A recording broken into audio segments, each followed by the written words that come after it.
In this video, we'll have a brief introduction and overview of Sqoop, exactly what is Sqoop, why there is a need for Sqoop, how it works, and an example demonstrating how Sqoop works in Hadoop. So let's start.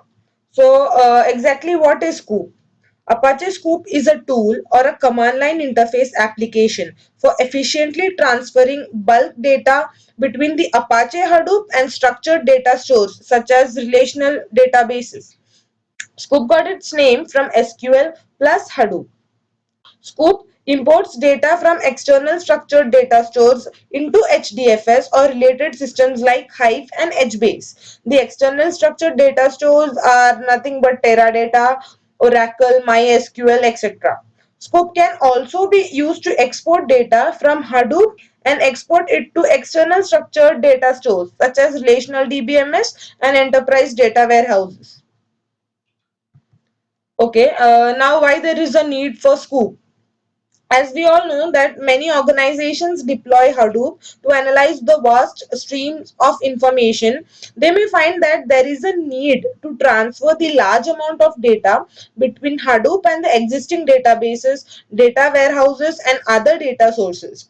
And loading such bulk data into Hadoop from external systems or accessing it from MapReduce applications running on a large cluster is a challenging task since the transferring data using scripts is an inefficient and time consuming task. And Sqoop makes the data analysis more efficient, and also the copying of the data from external systems is also very fast. This diagram shows the workflow of Sqoop. So Sqoop import tools individual Sqoop import The Sqoop import tool imports individual tables from RDBMS to HDFS. Each row in a table is treated as a record in HDFS, and all records are stored as text data in text files or as binary data in Avro and sequence files. And the Sqoop export tool exports a set of files from HDFS back to the RDBMS, and the files given as input to the Sqoop contains records which are called as rows in tables. These are read and passed into a set of records and delimited with user specified delimiter. Now this diagram shows how Sqoop import works. So basically there are two steps. The first one is Sqoop introspects the database to gather the necessary metadata for the data being imported. And the second step is the map only Hadoop job is submitted to the cluster by Sqoop. And the map only job performs data transfer using the metadata captured in the step 1. Now again now let's see that the after that the imported data is saved in a directory on HDFS based on the table being imported. User can specify any alternative directory as they like where the files should be populated. Sqoop also supports different data formats for importing the data, and it also provides several other options to be used to tune the import operation. We can say that the import after the importing data into Hive or HBase is done, and once the importing is done, then the table acts just like any other table in Hive or HBase. This is the command for Sqoop import. So here connect, username, password, these are the parts of a connection string, and import is a sub command. This JDBC MySQL localhost Sqoop DB. This is the path of the database. Sqoop DB is the name of the database, and username Sqoop underscore user. This is the name of the username, and password MySQL. This is the password, and the name of the table is cities. Okay. After importing, now let's see how Sqoop export works. The here also there are two steps. First is gathering the data, and the second is submitting. So in first step, it's same as importing.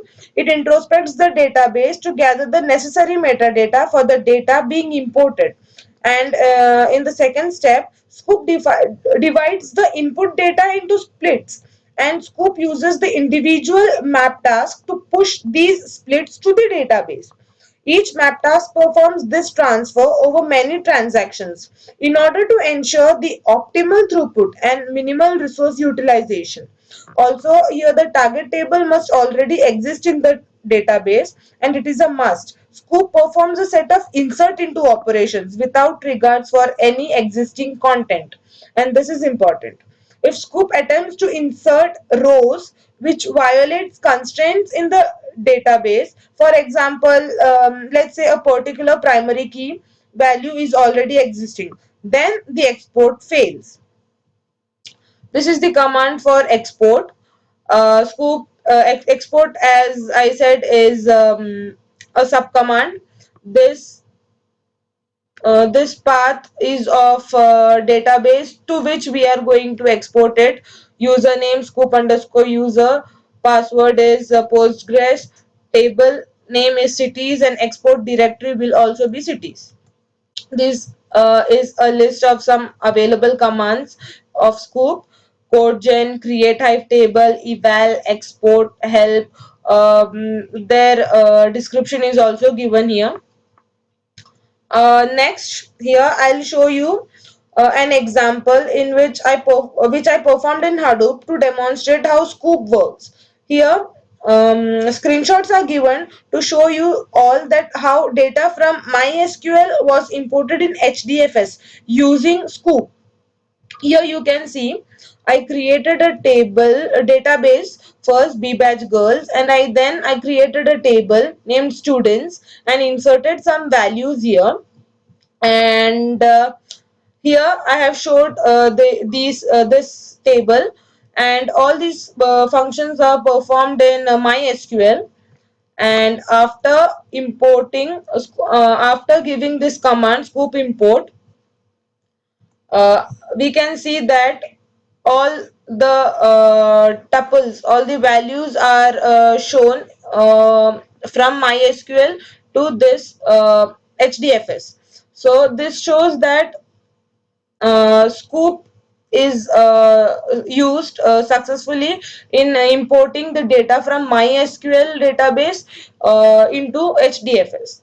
So this was the small example of how Sqoop import works. So that's all. Thank you.